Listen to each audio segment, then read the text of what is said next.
The world often feels like a give and take economy, but the key to deeper and more meaningful relationships isn't about keeping score. My next guest believes that we shouldn't pay love back, but rather we should pay it forward. This mindset can transform the way we give, receive, and connect with others.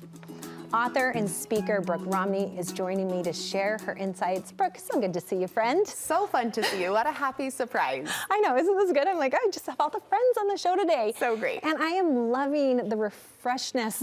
Is that the right thing to say? Just how refreshing this perspective is. And where did this come from? Kind of where did that mindset shift start for you? Well, I was seeing a lot of New Year's resolutions to basically stop pouring into people who don't pour into me. And I actually think that it can be an important thing to remember, right? That we only have so much capacity, and we can only give so much, especially as women. Sometimes we can over-index on that.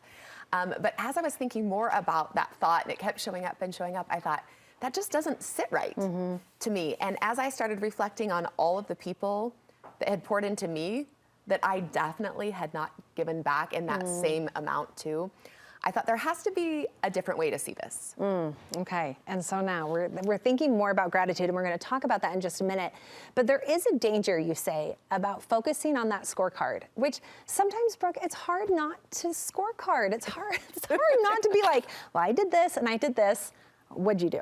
Well, one of the things that I have realized is as humans, we over-index what we do and under-index what other people do, because we are giving in a way that really feels meaningful to us. So for instance, someone who constantly has people over to their home, right?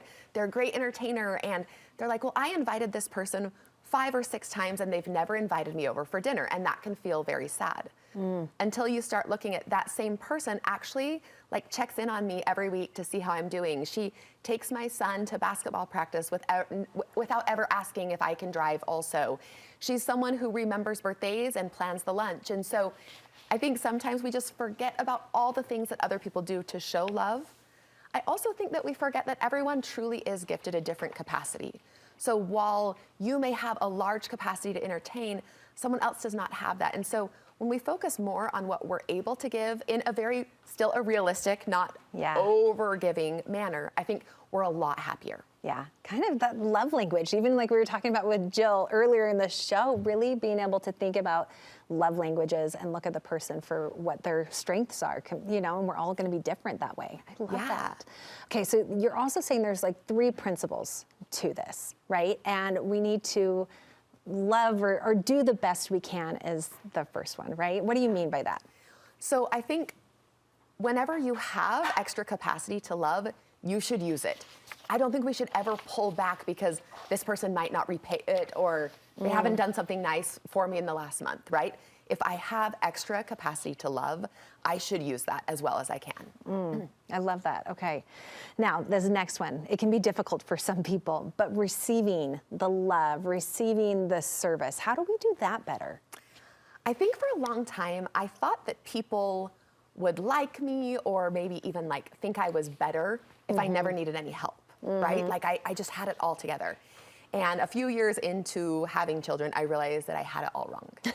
That actually people like you better when they can connect with you.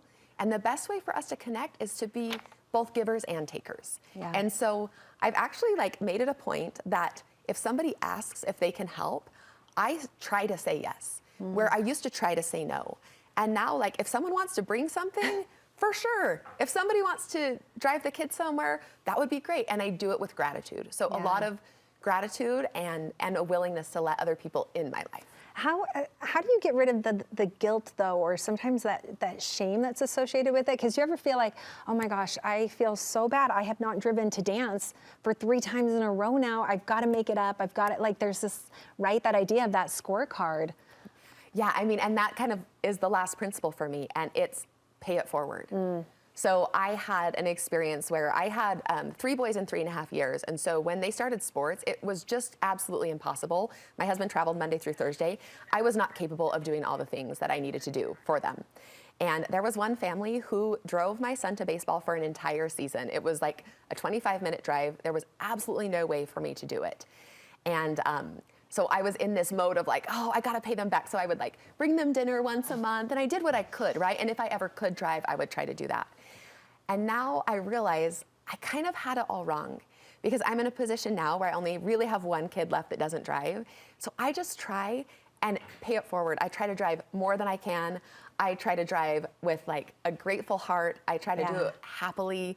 And you know, there's moms out there who have kids who are napping, and I'm like, I got it. Let me just come and grab your kid. You don't need to bring him to me. And so I think as I've realized that really like love is about paying it forward more than it is about paying it back, it gives me a lot of peace about that former season that I was in, and also some excitement to do what I can with a lot of graciousness. Yeah. The whole idea of just accepting with gratitude, it's hard for us, especially as women. Like, it almost makes me emotional. It gets hard, but it is something we are working on, right? And something we can continue to work on. And I think there is something almost like, I don't know, like the weight is lifted off your shoulders when you can just accept that service with gratitude, right?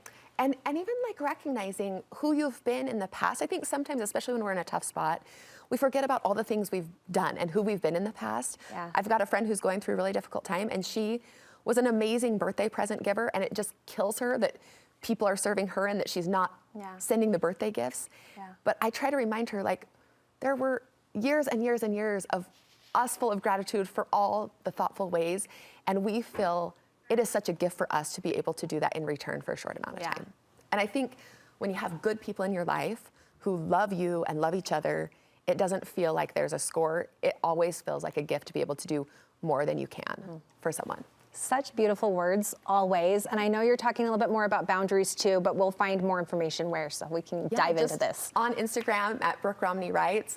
There's always a good conversation in the comments. Always. And you have such good insight. Thank you, Brooke. Thanks, Courtney.